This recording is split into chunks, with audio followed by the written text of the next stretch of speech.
You're listening to the Comic Crusaders podcast. I am your host, Al Mega, CEO of Comic Crusaders and Undercover Capes. In this show, I'm sitting down with creators from all walks of life to talk about inspiration, process, the lessons they've learned, and a whole lot more.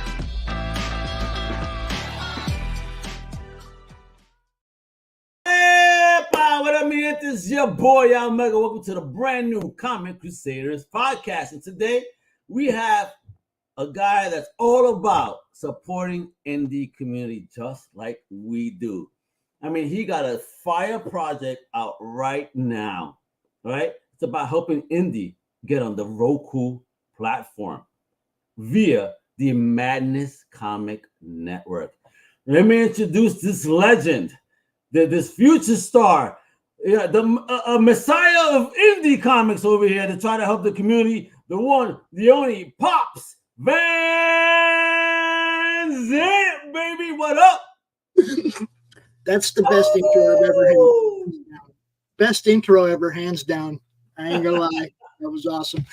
How you doing, Al? Thanks for having me, bro. Thanks for having me. I appreciate you. I'm happy to have you, Pops, because I see what you're doing out there, man. You are a pioneer, an entrepreneur. You're trying to help this amazing independent comic book community level up on a scale that they have not probably leveled up before. But I want to reel it back just a little bit, all right? Because before we get into this baby, this amazing project that you have that has 26 days to go, you know what I mean? And we need to get there, folks, because this is important, and you're going to understand why in a little bit. So, Pops, let them all know. For those that don't know, where is Pops VZ originally from, and what was the first thing in fandom that you ever fell in love with? Wow. Okay. Well, let's go. I was born in Minnesota. Okay. I was born in South Minneapolis. They even had comics there? They had spinner racks at the drugstores and the grocery stores, but there was no such thing as a comic store. You know what I mean? There was no comic book stores when I was a kid. But my first love in fandom was mythology. Okay. I was a mythology nerd. Like a third grade teacher gave me a kid-friendly version of the Trojan War. Tell me how that works. I don't know. But, basically it was like there was no gore, but it was a story about heroes and gods, right? It was like, oh, you got my attention. Okay. So I read everything I could in mythology, Greek, Norse, Egyptian, anything I could get my hands on that was mythological, folklore, okay, stuff from the past, cryptids. I didn't care. I ate all that stuff up. So I was about, I don't know, I guess 13 probably, maybe 14. And I'm at the store with Mom, and I look at the spinner rack and Defenders 10. Oof. Thor versus Hulk. It was the finale of the Evil Eye crossover between the Avengers and the Defenders, right? Mom, can I get this? Because, back then you asked Mom for money. You didn't just kind. Yeah, exactly. You didn't just put it in the cart like you buying this. Yeah, and you didn't have money of your own unless folks was rich or whatever, it's like, so she's like, are you going to read it? And I was like, well, that's Thor, Mom. And as soon as I said Thor, she knew it. Okay, go ahead, So I get home and I start reading it and I realize it's the last or next to last book in the storyline, which crosses over between two different titles way back in the 70s. So I'm going back to the spinner racks and I'm trying to find the past issues that have been jammed in the back when they put the new books in front, right? It took me probably 2 months to find all the books in that story, and some of them weren't in very good condition at all, but I didn't care because I wanted to read the whole story, right? And that was what launched me into comic books and being a comic fan, was the fact that my mythological hero somehow was in comics. I didn't know that. Okay. We didn't have social media back then, guys. Everything wasn't at your fingertips. Yeah, it was word of mouth if you got lucky and if you even knew someone. That's for the term. I know a guy. I know there was Thor comics back then, but I didn't know that myself back then. You see what I'm saying? I never looked at those spinner racks. That one comic just happened to jump out at me that day, and it was like, what's that?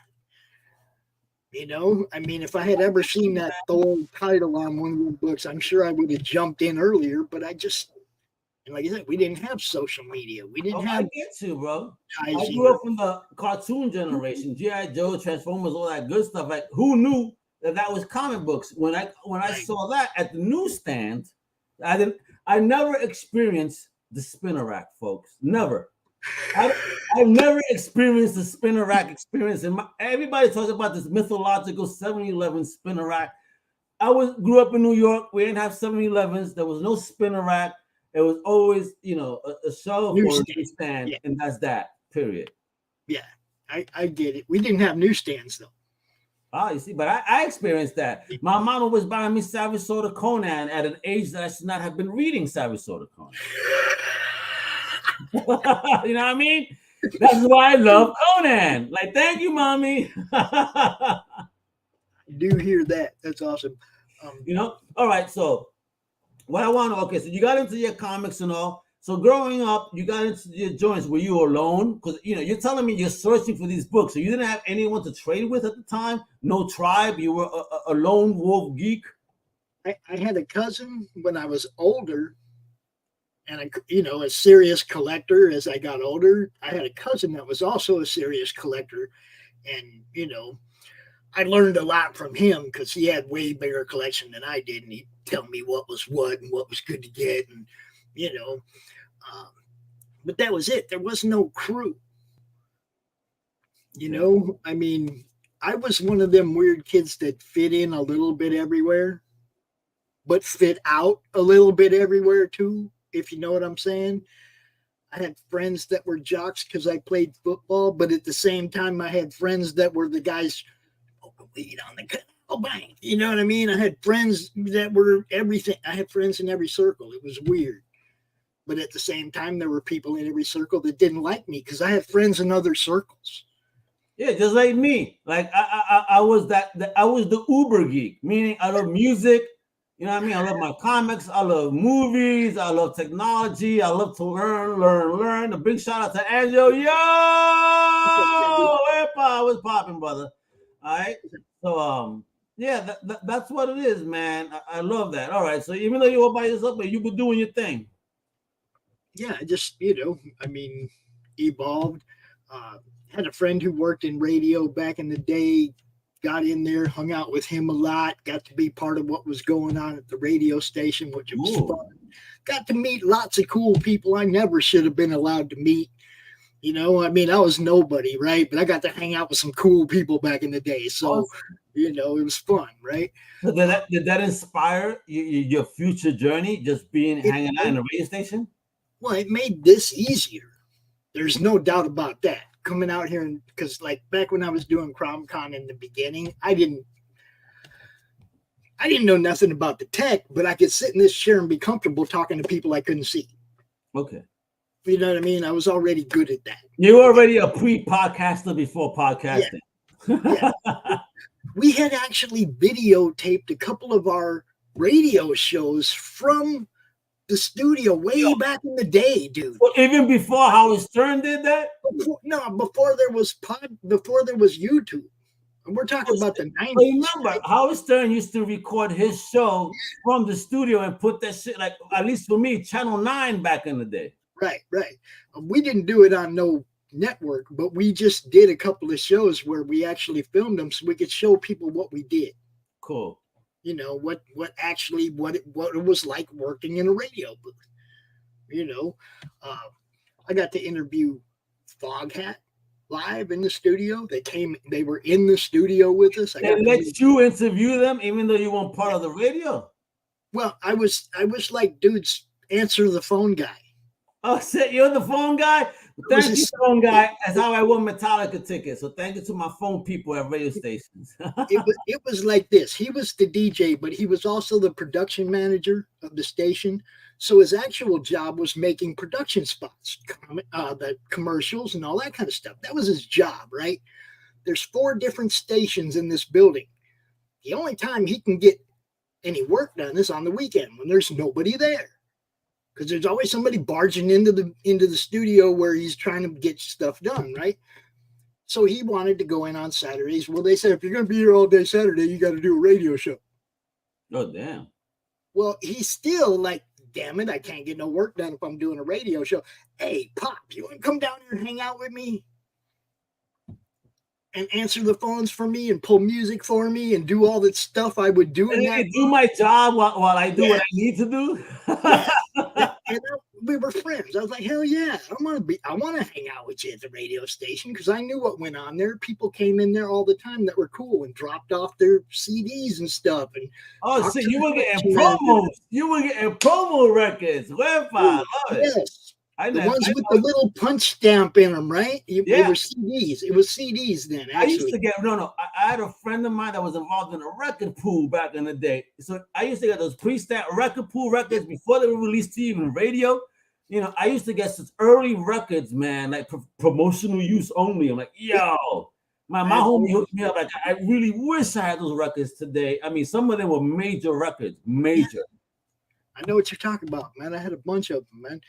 But it was fun. Okay. So I learned, how to pull music, do all that, but I would answer the phone. They called me Pa Bell. You remember Mountain Bell, right? You remember Bell, right? Bell, I used to say, yeah. Okay. They called me Pa Bell on the phones, right? He'd be like, hey, I got work to do, but I'm going to leave y'all here with Pa Bell. He's got the phones. And then he'd go do his work, and I would basically run the show for an hour. Nice. He'd pop in every now and then, say stuff, but it was a blast. Okay. I got to meet some really cool people and probably never should have been in that position. Okay. Nobody was going to hire me to work at a radio station. Dude asked me to come hang out with him, and I did. And that's how it happens, though. It's just the opportunity and you just recognizing the opportunity, saying yes. Because, folks, it really is that easy sometimes. Sometimes you should consider not saying no. Open your eyes a little bit. Look, we were talking before the show. I told you, it's like I don't think I've ever in my life turned down a job that was offered to me. Because why should we? We'll figure it out. Or not, I wanted to learn it. I wanted to know how to do that. Yeah, we'll figure it out. Yeah, we could do it. I need it later. In case I need that to fall back on later. Dude, but that's not just life talk. That's a real piece of advice in life, folks. Mm-hmm. Say yes. Figure it the fuck out. It'll be probably one of the hardest things you do, because if you're not familiar with whatever it is they need you to do, but let me tell you, when you see the checks that they're offering you, you're gonna be like, hell yeah, I'm gonna learn this shit. So always be ballsy and get her done. So Pop, so how did that lead into your foray into doing stuff for comics, going from radio? Was it years later? Did you take a break? Like, what happened here? Oh, well, I mean, that was like in the 90s, okay? And then I've done all kinds of different stuff. I've taken, what do you call them? Those vacations that you didn't plan on. Okay. Yeah. I've been on a couple of those. I hear you. The unplanned breaks in life. Those enforced vacations where you don't have much of a choice. You kind of gotta go. Yeah, a couple of those for weed. I've been an advocate of marijuana all my life. Oh man, you know what? I'm not gonna repeat what I said earlier. Who you remind me of, but when you say that, even reminds me further. I've been an advocate all my life, and I lived in a place, and I lived in Arizona where it wasn't okay. Okay. And I got caught a couple times with more than I was supposed to have and got sent away. Okay. But it was just weed. Always just weed. That's all. Isn't that sad? I mean, how do you feel that now you got arrested for bullshit, and then you see signs everywhere? Come to all this. I remember seeing a video of some gentleman that spent 20 years in jail. And when he gets out, the first sign he sees is a dispensary sign. He's like, are you effing serious right now? Dude, let me tell you what. Now, I advocated for this all my life. Okay. Legalization was something as important to me as free speech. Okay. All my life, it's been that important to me because I was a Ritalin kid. I was a Ritalin kid, right? And the day I found weed, I was no longer a Ritalin kid. Oh, wait, so you weren't the male exorcist, were you? No, you know what I'm saying. It was like Linda Blair was up on Ritalin, if you remember, for the exorcist, and let's prescribe a Ritalin, and people thought maybe that's what I'm talking about Riddle. I'm talking about little kid. Oh, damn. When I was a little kid, back then they used to just diagnose you with ADEAs, whatever, and fucking drug you, right? That was what they did. Because that's the agenda in America, right? Listen, who needs to figure it out? Here's some medicines and just take this shit. Right. So the day I found weed was the day I quit taking and all my grades started going up. My ability to retain what I was learning started going up. And it was like, I can remember somebody asking me, hey, why aren't you taking those anymore? I said, look at my grades. And that's all I said about it. I didn't say what I was doing instead. Of course. Whatever. I was just like, look at my grades. Don't ask me about them pills. I ain't taking them no more. Excellent. Stay away from pills, folks. This is disgusting. And those are just traps in life, for real. We don't need that. There's a lot of natural remedies out there. Some real shit. All right, so you're doing all that. You said you're a Ritalin kid. I mean, how did the journey then start for comic books? When did you get back into it, like to want to support comics? That happened because just the big Koepp thing. when all cons got shut down. Yes. Okay. So the big C word happened. Facebook group. I had my little Facebook group, and basically there was like 400 people in it, and we used to do little videos about, look what I got today. Woohoo, look what I got. Look what I got at the LCS, or look what I got in the mail. Or that was what the group was about. We all just talked about cool stuff, right? Then everything got shut down. Emerald City went down. Mm-hmm. And the first thing I did was message my friend Brian Polito and say, hey, yo, what are you going to do? Well, Brian was like, man, Francesca was on top of it. She got my stuff before it went in the building. They're shipping it back home. I'm just going to have a big online sale this weekend. I was like, wow, that's a great idea. Brian can get away with that because he has enough followers. And sure enough, he sold a whole bunch of that stuff online instead of that. Right. He sold it online instead of at Emerald City, right? But it hit me. What about all my other friends?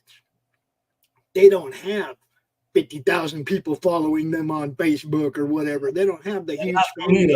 What are they going to do?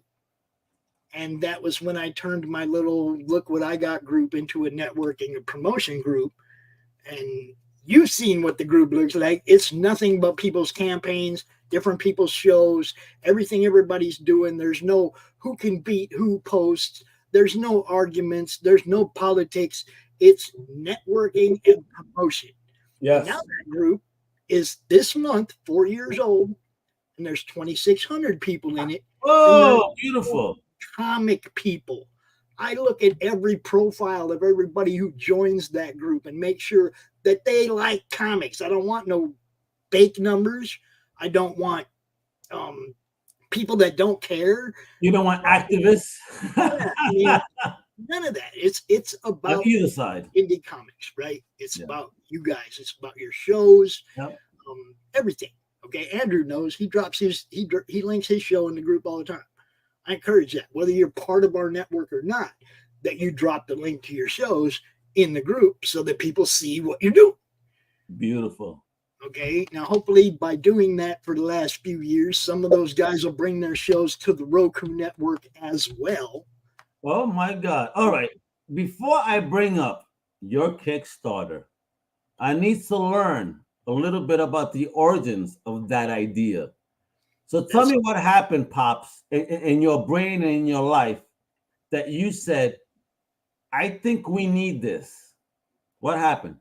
It was about a year ago when, I had a YouTube channel, right? We had our own madness shows, but it was like, how can I make something bigger than what everybody else is doing? How can I bring more people together and make something bigger? Okay, because you admit it, YouTube is saturated, dude. Way oversaturated with comic channels, comic shows. And mostly hot takes, and that's what people like too. They love the negative energy of the comic book side of things. Yeah, I'm not a big troll guy.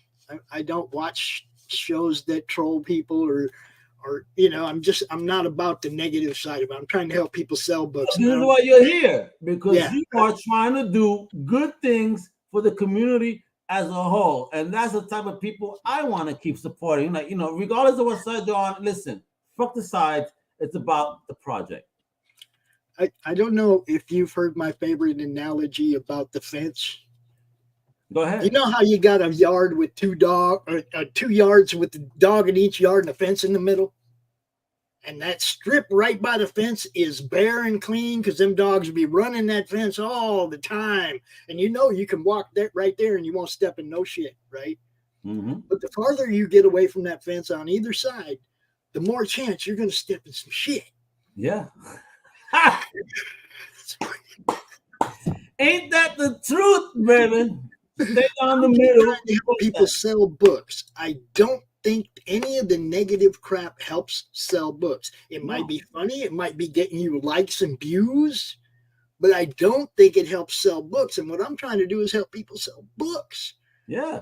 Listen, Pops, I've had independent creators contact me, right? Hey, we love a feature. We'll send you some material. I'm like, guess what? Send me a PDF of your press release. I don't want any books. I want you to sell those goddamn books because that's your fucking bread and butter. Why are you giving this to me for a review? You know what? If you want us to review it, you can send us a PDF, and if it's not available yet, and we'll take care of it. That's all it takes. You know what I mean? And it goes in an archive that only the reviewer sees it. I'm not sharing this amongst my fucking team. Right. Only 2 people see it. Me and the reviewer. That's it. And then we do an honest review, whether you like it or not. But, it's about integrity, and keeping it, because I've heard nightmares from independent creators. Pops, I don't know. You say you've been doing this only 4 years, but you know a lot of independent creators. And I can tell you this. They've told me nightmares of them approaching other websites. And they are being asked for, hey, well, if you want a review, we'll charge you X amount. And what's the tone that you want? How many stars do you want? Oh, and by the way, we also need X amount copies of the book, like physical. I'm like, are you? And listen, I'm not lying, folks. I don't want to throw these creators, under the bus, because maybe then they'll tie into whoever said that. I don't want to get them in trouble. Yeah, but they told me this, and I find that shit to be the most disgusting thing in the effing world, bro. Do that shit to the big 2. Or even the premiere, because they could afford it. But if you do that shit to independent creators just trying to come up, you are fucking disgusting. Yeah, look, I've done so many shows just out of my pocket, on my time. This is on my tab. Everything I do is on my tab. Why? Because I fucking love it. That's why. The last year, we got to the point where, okay, I have a YouTube channel, okay, and I was like, I'm going to do a little beta test. I'm going to see how many people I can get to bring their show or let me replay their show or simulcast their show on my YouTube channel and see if I can get enough people with regular content, consistent content together that we can maybe build a Roku platform that's an untapped audience, okay, something different, something new, where there's people don't know about you guys. They don't YouTube. They don't do that, right? So that was the plan. Now 9 or 10 months later, and we have 35 or 40 shows, different playlists on the YouTube channel. You can go look at all the different playlists. That's each different creator show. Okay, you got the Horror Movie Club. We got Madness Gaming, 3 different gaming shows, the Fellowship of the D20, Reality Gaming, and Madness Gaming. We got all, just all kinds of stuff, man. Monday Madness, Tuesday Morning Brew, Ask Chuck Dixon, The Baron Earls Show. There's just a whole bunch of good shows on our network, right? People that say, yeah, Pops, go ahead, put me up on your YouTube channel. They understood what I was trying to do. It's a beta test. We got Christie Shinn. Christie Shinn's Lunch Hour is on the Madness Network. Hyde Hermit Show. There's just a bunch of people, right? Romo Art. The Stephen B's Boldcat Studios does a draw stream. We have our own open draw stream. Just a ton of content that's weekly or bi-weekly. Okay, the Countless Corpses podcast, Omen Revelations guys, just all kinds of different stuff. Well, it's 10 months later, and these guys have all been giving me consistent content. Okay. I think it'll work. So the next thing is getting funding. Trust me, people, if I had $5,000, I'd just be buying this damn thing. I wouldn't be asking. So let's get into that, folks. Right there, look. 26 days to go for this amazing Kickstarter right here, right? A shout out to the current 35 backers. Salute for you guys seeing the vision that Pops is trying to bring forth. I mean, if folks, with 26 days to go of that $5,000 goal, he's at 1253. It is Friday. It is a payday, so don't give me no bullshit, folks.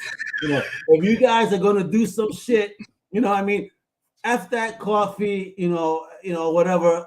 This is what you gotta do. You don't need to go take your lady out tonight. You know what I mean? You can stream things at home for free. You know what I mean? And maybe a bunch of flowers.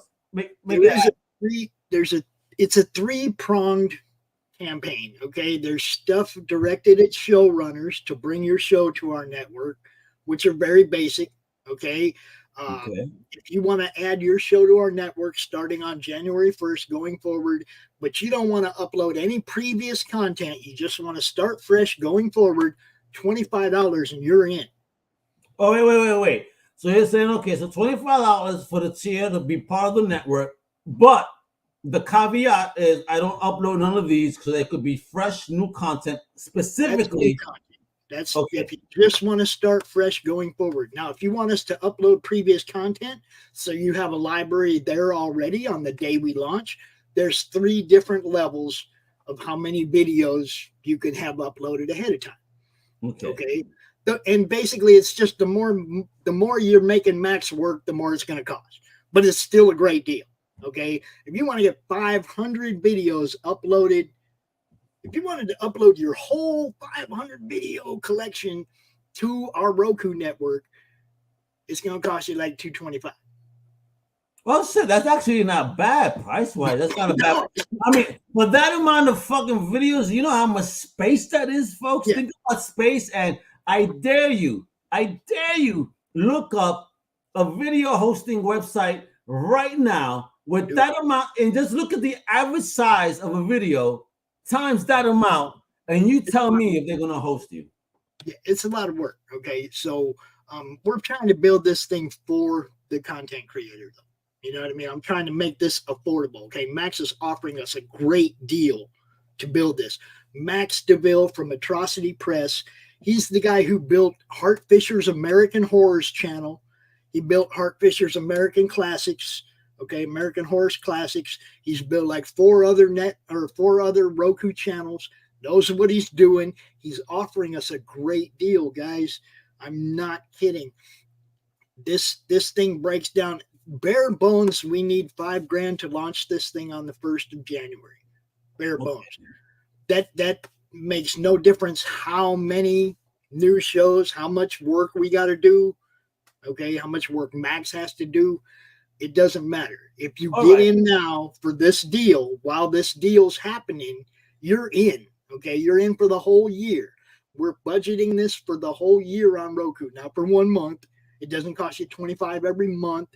$25, you bring your show, you're in for the whole year. For the year? for the year. Now, there's 4 different levels. Okay, I think there's one where you bring 50 videos. We'll upload 50. I think that's $75. Really? All right, wait. All right, now, wait a minute. Fuck, now you're killing me here, Pops. You're fucking killing me. I am like you. You're killing me. All right. So you're telling me if I do 50 pre-recorded shows that I just don't share anywhere, upload to you. No exclusive. No. I don't want you to stop doing what you do everywhere. Oh, look at this, folks. Another platform. Shit. Do you hear this? Oh my God. We're just giving you another platform to be seen on, bro. Enough. You hear this? Now, if you want to do, look, if you want to give us some exclusive content, that's cool as hell, right? Okay.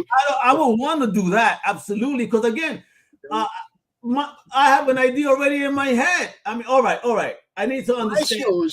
My shows personally, the Monday Madness, those are probably going to be exclusively on Roku once I launch this. Dude, all right. Okay. So what's the frequency of the show then? Like, all right, this is an example. I go for the 50 show episode package, right? Mm-hmm. How does that get released on your network? Just like View on Demand, just like Netflix. Oh, be able to binge watch your whole playlist. Oh, so everything's gonna be there. It's not that it's a scheduled time or anything. No. You go in and just toma. Yeah, you get to choose. Oh my God! Look, and the other thing is we're gonna have an ad library of comic stuff of our people, right? An ad library that you can choose from, and you can play ads from our people, like. Wait. You're fucking with me here, Pops. Look at this guy. A man with a fucking finger on the goddamn trigger for real. So wait a minute. So not only do I get to put my show on your network, but I could actually choose the advertisements that play during my show. Yes. And when, how often, if you want them in the middle or the back, or okay, look, Roku will play 2 at the beginning of your show, right? And that could be McDonald's, who knows, right? And that's where we get our ad revenue shares from, is the Roku ads that are playing. And which is only fair because, again, you have to subsidize this to keep the cost low. Right. Okay, so I split 50% of the ad revenue that your show generates with you. Okay. Oh, just across the board. And okay, and folks, I want you to understand that because especially with those beginning episodes, he has to split that with Roku, I'm sure. And he's telling you that, right? They get theirs off the top. They get theirs off the top, and then whatever you get, you already splitting 50-50. Splitting 50-50. Dude, holy shit. My hat is off. Hold on. Hats off to you. Because that is fucking generous. That's each showrunner now, okay? And we're going to, okay, look. YouTube doesn't pay you very well. They actually get. Okay. I mean, they'll blacklist you just for fucking saying certain words that I wish I could say them right now, but I don't want this show to get. This is the next level of this. There will be no demonetization. So wait, Pops, bro, are you telling me that Russell Brand could come on your show and not be demonetized for speaking his shit? Hold up now. There's no thresholds. You don't have to have watch hours. You don't have to have followers to be monetized. The first time somebody watches one of your shows, you get 50% of that ad revenue. There's no bullshit, no thresholds you have to meet. The next thing that's really important is if you do something that the FCC or the DMCA comes to me and they send me an email and they're like, yo, Pops, that got to come down, bro. That's all that's going to happen. Okay. It's going to come down. You're not going to get strikes against your other content. You're not going to get demonetized. Your other content is fine. You see what I'm saying? It's like, we're not going to penalize you. We're going to do what they say and take that video down. Right, so that's the thing then. Now I got to understand that. So what if it just because I want to use Russell Brand. You don't have the YouTube and the Google overlords either. You see what I'm saying? So it's only legalities. I get it. But I want to use Russell Brand as an example because apparently he has the British government interceding, if you will, in his monetization because they sent an email to YouTube, right? Yeah, I mean, while I get that, do I have an opportunity to maybe argue against it? Well, see, that's just it. If the FCC or the DMCA comes to me with an email, it's going to be an actual copyright infringement, not a scammer saying they own your content. Okay. All right. The FCC comes after us, it'll be you actually broke a law. I would never want the FCC to go after you, so Comic Crusaders will never do that to you. At least I hope. Okay, I mean, the smartest thing to do is not break the law on your content, and it'll be fine. Okay, if you're up here trying to show somebody's movie, they're obviously they find out they're going to go to the DMCA. They're going to prove it's their movie. The DMCA is going to come to me and say, "Pops, take that down." Okay, right? all right. My question, all right. YouTube likes to smack people for showing a trailer when they have permission to show the trailer. Yeah, I hate it. That's part of this. They do that to us on the Horror Movie Club. I hate that. Will show a trailer, and we were given by the studio. But this is the shit. YouTube is a piece of shit. There. And yeah, go ahead. I don't care if you fuck me up here. That's where they're bad. If a studio gives me a video, that's the only reason I will post it, because the studio gave me permission. Like even today, I didn't get a strike, but they said, hey, this is now not being monetized because the studio said, but yo, studio, you gave me permission. Why would you do that? So, things like that needs to get fixed, especially for us people as press and journalists. You know what I mean? Anyway, so this project, brother, I mean, so you said it's for January. You have tons of bundles. I mean, people will get involved on so many different levels. As simple as $1, $10 because they want to help.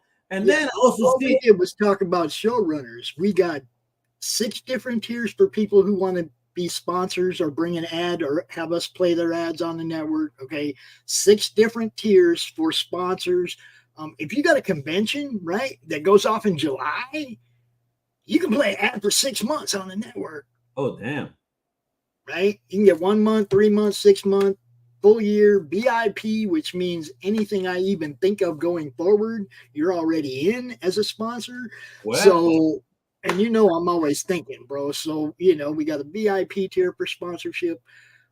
And then we have fan rewards. If you're just a fan and you want to help us get this thing off, we got stuff to give you too. Beautiful. Okay, so we're trying to get this out to everybody. Okay, the showrunners, the sponsors, and the fans. We got stuff for everybody. Join the madness. And that's what I love here. Look what you say here. If you have ads to place, programs to watch, or broadcasts to get seen, this is for you. So, I mean, you don't even just have to be a content creator. You could be an ad network looking to get them ads out there. You talk to Pops, and he's going to make sure it's connected to the hottest shows on the Madness Network, baby. We also have one other cool thing. Hart Fisher being our friend, a comic guy, okay, and also having a Roku platform that's been up for years. He got 8 million views the last 3 years on the American Horse Channel. Oh, damn. And that's a scheduled one movie after another channel. It's not like what we're building, a view on demand. Yeah. And he's getting 8 million views over there the last 3 years. What? That's a lot of pennies, yo. That's a lot of little ad revenue. Yes, it is. He's playing an ad for us on his networks, telling them to watch out for us coming to Roku in 2024. So we already got our foot in the door over there a little bit. Look, I've thought this through, man. I'm broke. I ain't got the money to market, but I can come out here and talk. I can tell people what we're doing, and this is what's important. My track record is obvious. I'm out here every day. Then that's what's important, Pops, that you get out there, that you market, because you know what? Not only do I believe in it, but it's most important to see from the man that's putting it together how much he believes in it. So when you're doing the right thing, you getting on these shows, you are just kicking ass, you're making it known, baby. And this is what's great. I thank you for coming and bringing this to my attention. And a big shout out to Bracy, which was supposed to be here today and chit chat with us. I don't know what happened, but it's all right, brother. Because when he told me about you, Pops, and he said, you guys got to connect. And then we had that chit chat, you know what I mean? It was just amazing. I am so happy, you know what I mean? So, I mean, I foresee, look, I'd like to take all these other networks like mine and bring it all together in one big freaking mess, dude. You know what I mean? I hear you, bro. You got the Nita and Daphne's network. There's all these networks of 10, 12 shows, you know, and it's like I want those 10, 12 shows to be part of the Madness Network as well. Okay. You got what, 15 different shows that you run? I see big mergers here. Okay. The Darkening Network has like 40 shows. I see this huge thing that could happen. Well, we got to make it happen because I got multiple shows as well, just through Comic Crusaders, just as a blessing to my amazing team. Because, listen, I mean, what are we, Pops, without the amazing people that work with us at the end of the day, right? I can't do this without those guys, man. Me neither. I mean, a big shout out. I mean, I can't name them all because there's so many, but like Johnny, Antonio, Tom, Chris, random dude, what's my name? Bobo. I mean, Jesus Christ, it's just so many that I have on my team. Freya, Nightlight. I mean, you know, everybody comes up. 13 Crusader, everybody, Bud, Semper Frost, Chitlins, Drunken Chat, everybody just comes up, does what they gotta do every time, does a great job, and spread the awareness of amazing projects. And this is why I appreciate what you're doing here, Pops, because using Roku, streaming being as big as it is, I've wanted to do this, but yeah, while I have shows, it would never be enough to fill a 24-hour daily schedule so that way then we could start again. You feel me? So what you're doing is about that content that, we're not going to get, if you're talking about 40 hours, that's almost 2 days without another show coming up. Almost on every 2 or 3 day schedule. Insane. No, this is more like Netflix, where you just go through the playlists and you pick the show you want to watch. Like, I think on a schedule when I watch shows. So I'm going to watch this during this and binge, and I'm going to watch this on this day and binge, and this on this. You know what I mean? I work on an old school binge, though. That's the cool part. Like, for all our shows, you'll be able to go back and watch the very first Monday Madness all the way through 4 full seasons. Really? Yeah. So we're going to see the progression of the show. We're going to see Pop's hair go from black to gray. You know what I mean? Awesome. Now, you see there's a referral program. Yeah, talk about this. Because, listen, bro. I mean, I will always love to send people your way. So how can we help and what's this about? This is the talk a friend into bringing their show into the network through this campaign. And you get a free 3-month ad anytime during the next year on the network. And if you bring 3 shows, you get the full year of ads. That's for you. I could do that so easy. I already have 3 shows in mind for you. I know you should. You see what I'm saying? We're trying to make this as fan friendly, as showrunner friendly, and sponsor friendly as possible. Okay. So, you know the term "keep it simple, stupid." Yeah, absolutely. I gotta be able to run this. I'm keeping it as simple as possible. Yeah, listen, bro. We come from the same gen. I'm new to you because listen, I love to be a jack of all trades and an expert in none. I just want to know the basics. And sometimes I need help. Thank God for Google, but also thank God for good friends that know what the hell they're doing. Sometimes that you could be like, hey, I love it. But bro, what you're doing here is just so exciting. I am digging the shit out of the energy behind this. I mean, and then it's not just about the shows, right? Definitely, you have comic book bundles. I mean, there goes my peoples right there, Omen and Revelation. Big shout out to Big Mike Nunneley and Steve Sellers. You know what I mean? Dr. Sellers, wherever. The fellowship of the D20, those guys are awesome. They've been part of our network for a full year now, almost a full year now. We've been playing their stuff, right? What? 37 comic books for $90. You fucking me up here, bro. 30 all. If you want every PDF available on this campaign, you can get them all for $90. That's a now. Look, I'm not selling comics. I'm not selling comics. I know we're not, but what I'm doing is offering people something in return for helping us build this network. Yo, bro, but people need to be aware. Yeah, there's a lot. You'll never get 37 comics for $90 anywhere. There's a lot of good stuff there too. There really is. You can get Path of the Pale Rider #1, Redemption #1. Let's see. Jeez, there's these just come out to like $2.75 each, just about, or $2.80 about. I mean, great fucking like deal. Yeah. And like I said, it's to help us build the network, guys. It's not like I put a price on the content itself. I was like, if you throw $15 at us, I'll throw 3 PDFs at you. Pick which set you want or whatever, right? Yeah, yo, folks, just look at everything. You got teams, you got comic book art. I mean, you got shit by fucking Mike Baron, the legend, starting at 35. I mean, are you fucking crazy? That's an actual book. That's an actual novel. Okay. With short stories called The Devil You Know Better. It's part 2 of R.J. Carter's edited series. The first one was The Devil You Know. This one is The Devil You Know Better. Mike Baron did a story in it. Nice. Hart Fisher's in there. Mike Baron's in there. They both signed it. I got one of those, and it's number 13 of 25. Number 13, of course. Number 13, yes. Okay, RJ knows me, right?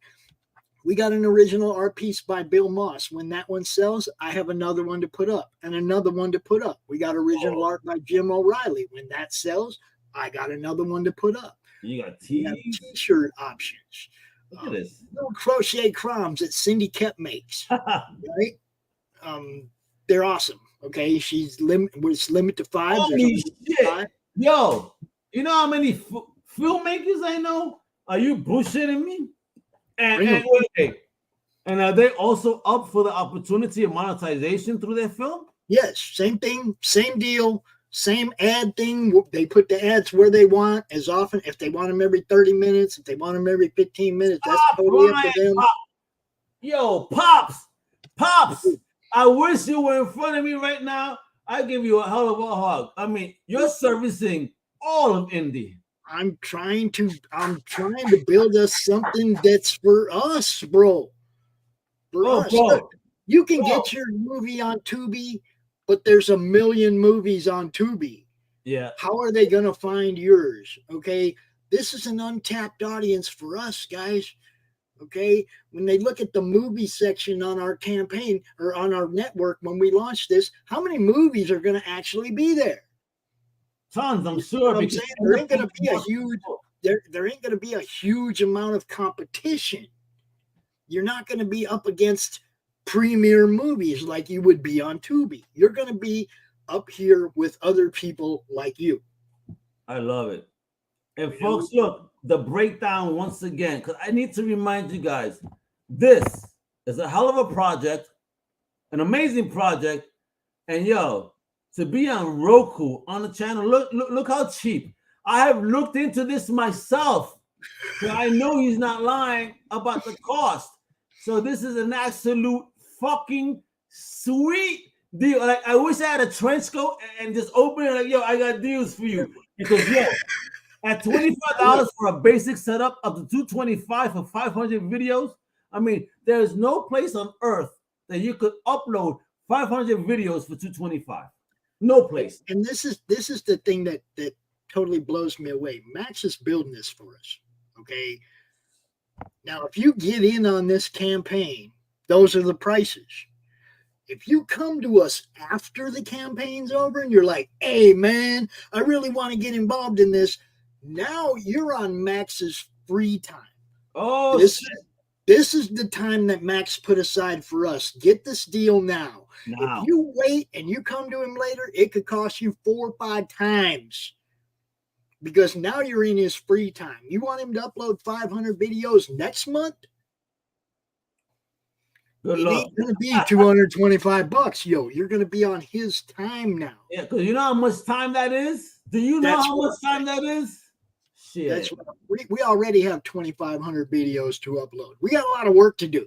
Okay, don't come to us after the campaign and expect a deal, right? Wait a minute. Are you fucking with me on this right here? No, that's for real right there. I gotta tune in. I know this is gonna get funded. There's a story that goes along with this now. Way back in the day on Monday Madness, Rich was doing his Incantessi campaign. And we went out. He said, man, if this thing gets funded, I'll shave my head. So we went out the last 4 hours of his campaign and we got him funded like $600-700 more dollars a year, right? And he shaved his head right there on the show. Okay. And it was great. Okay. Well, then he told my boy Doc Blalock, when his campaign gets funded, he'd go out there and wax his back.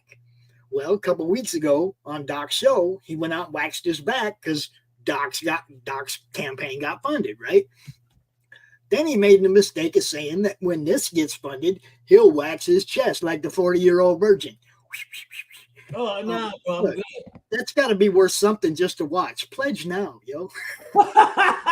Pledge right now if you want to see a grown man scream like a baby. You know what I mean? It was crazy. When they did his back, I mean, I'm sure his chest is going to be a little harsher. Now, we do have stretch goals if we get there. You saw we have 5 different artists doing sketch cards on this campaign. Yes. Okay? So if we get to 6,000, we're going to take the fans' choice, the 4 they like the best, and we're going to make one of them uncut trading card sets. Oh, okay. Wonderful. Yes. Ship that out. Okay. At $750, the very first Crom ash can. If you're not familiar with Crom, he's that little green guy that's looking at you all over this campaign. He is an internet troll. He is a legitimate internet troll. He was born on the internet, and all of his related powers are through the internet. And you'll love Crom. That's the first ash can, his origin story. Done by story and art by Doc Blalock. Good stuff. Good possibility if we get funded that we'll put some original art from that ash can up as well. But we got to get funded first. Okay. I'm not giving away the original art on something that doesn't get printed. You know, we got to get to that point where we're actually printing it. And then that art. We also have the Crom Sheriff Challenge coin, where it'll basically say that you're a deputy of the madness and you help build the madness by pledging to this campaign. And that'll go to everybody that backs, right? At 10,000, all that lovely hair you was talking about earlier will be donated to Lots of Love. I will cut my ponytail off. You will cut it off, Pops? Holy shit, bro. And at 12,000... You know what? Let's cut it off, folks. That's for a really good thing. I'd love to be able to cut it off. And all the money that we get over funding will go to marketing, will go to an extra server, will go to preparing for being able to do live streaming on Roku, which we do want to do in 2020. I'd love to go live. I have a set ready to go live on this platform. I could be your Jimmy Kimmel or whoever the fuck is your favorite night person. I have a set ready to go. Ready. I'll tell you what, this thing right here, if we get this funded, it's gonna.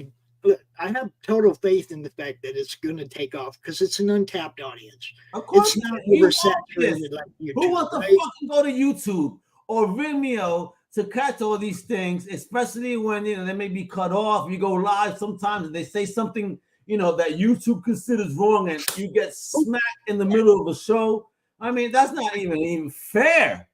It ain't funny either. It ain't funny either. No, you put in your time and effort to talk to someone, and all of a sudden a stream says, "Oh well, you said so and so," because they're following the media narrative. So fuck them for that. Now here's the kicker too. For some of the smaller channels, guys that can't even afford like StreamYard Pro, okay, they're out here with a black background and you know what I mean, doing their shows.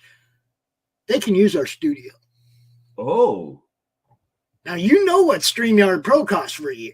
Oh, I know. I just saved you a whole bunch of money to join our network, and you get StreamYard Pro. Bro, and we're going to have to talk then, brother, because then we could have a studio for you in the Northeast as well. So people will come in the Northeast to the studio where I'm at.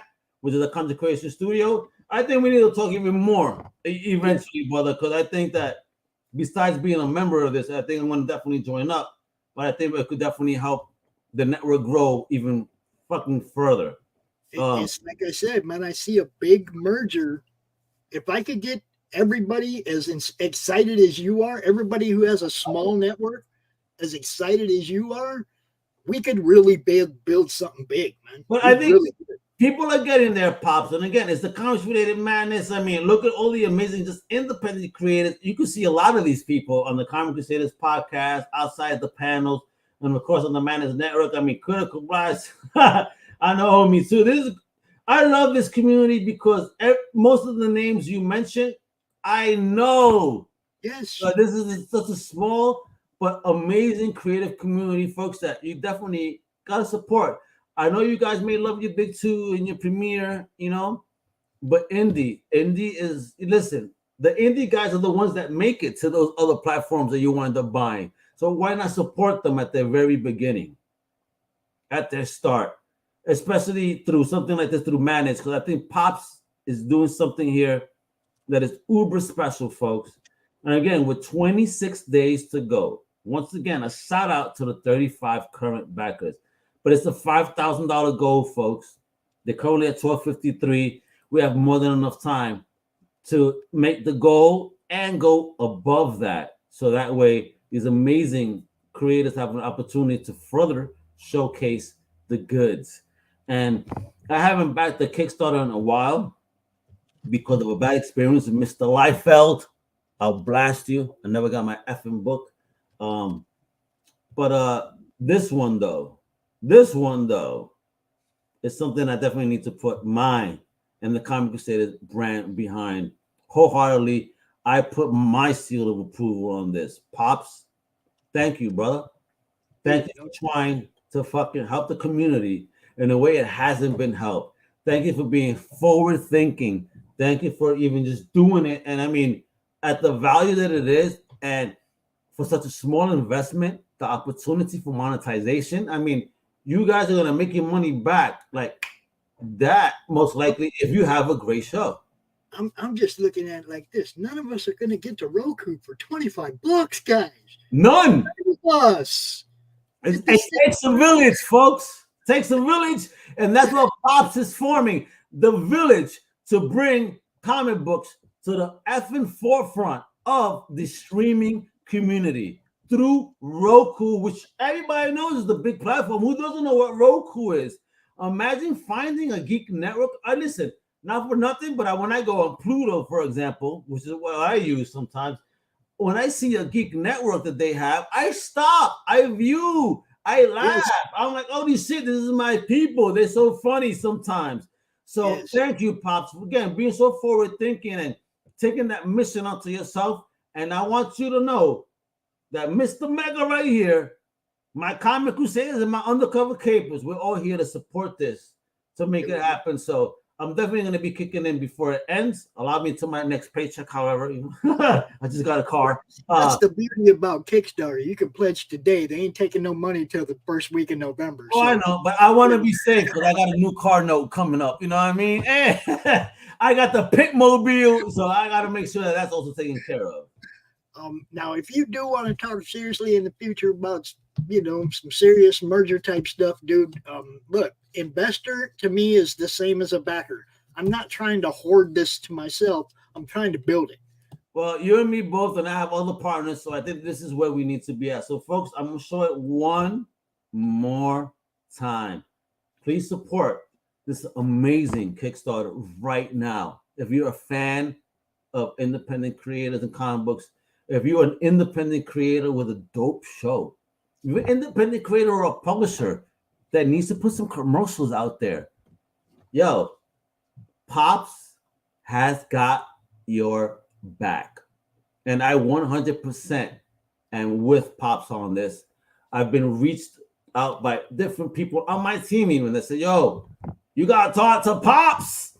I'm very happy I have, because what he's doing is a wonderful mission to help future creators, the future stars of this wonderful industry, to have an opportunity to shine even earlier in their career. So let's make it happen by supporting this amazing Kickstarter now. I get to throw the love at Michael Nunneley, because that's the first person in your network that I met last year. Gotcha. And he brought the Fellowship of the D20 and the ORP and the CCP all to the network. Wepa! Okay. And that's how I met Jeff. This is how I met you. You see what I'm saying? So more community, and then it's all love. When good people get together with a real mission, a mission about love, because we love this. Again, look at it. Like he said, like out of pocket stuff, doing this because again, at 5 racks, I mean, hard on him, but collectively, no, dude, if I had $5,000, dude, I'd just be doing it. Oh, you and me both. We'd just be doing it. I understand even right now. You know what I mean? I'm just saying, give me a break so I can invest in this. I'm gonna make America even better. I'd have already sent that money to Max and said, let's do this. You know what? The fact of the matter is, though, is I don't have it, but I do have some killer art and comics for sale to help as well. Okay, if I gotta go out of pocket myself, out of my own stuff, yeah, bro, to make it happen. You see what I'm saying? But I can use everybody's help. I don't have money. I could use everybody's help. You know, I've done that all my life, where I've given up my personal collections, my personal collectibles, things that I love dearly.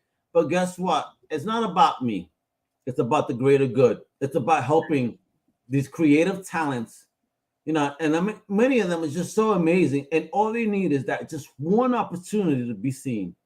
So thank you, Pops, for putting this together. Again, Earth Talk Studios is the Madness Comic Network Roku platform. We have 26 days to support this, baby. The links are below. Make it rain. It's Friday, and then we have another Friday, then we have another Friday. So we have 3 Fridays to go. So don't give me no effing excuse, folks. Don't be cheap. Let's make this happen. Yep. And then, of course, check out what he's up to. Check out what he's up to. Just visit the YouTube at Pops Van Zant. All right. Again, link is below. And he's been talking about the group. It's right there on Facebook. Crow Madness. Link is also below. I mean, ask to join. Don't be a butthead. Be a good person with love. Let me tell you, they'll accept you so openly, and you're gonna have an opportunity to probably sell even more books. So, any last words before we go, Pops?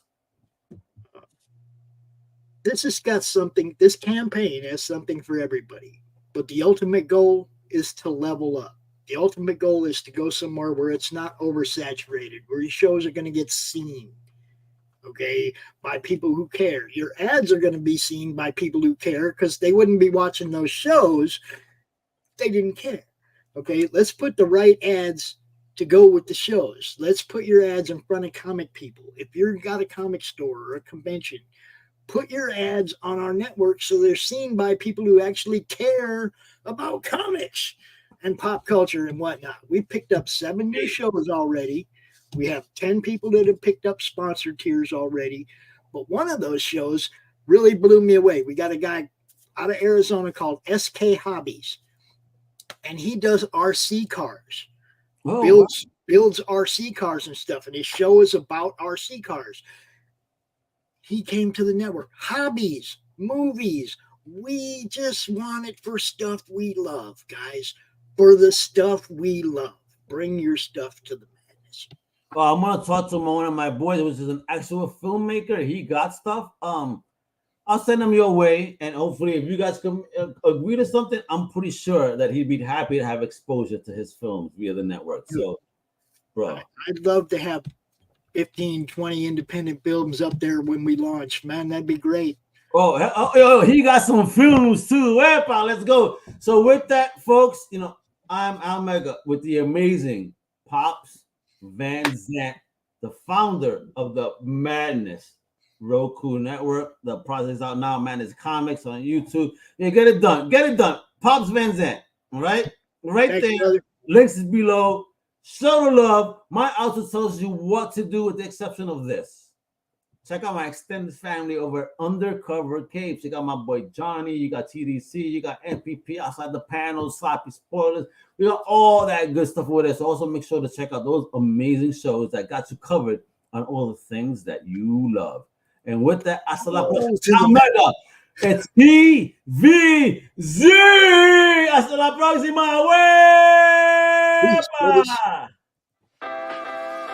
Thank you for listening to the Comic Crusaders podcast. If you like the content, please subscribe and turn on notifications. Also, please visit ComicCrusaders.com and our extended podcast family over at UndercoverCapes.com. And also, make sure to download the Comic Crusaders app on the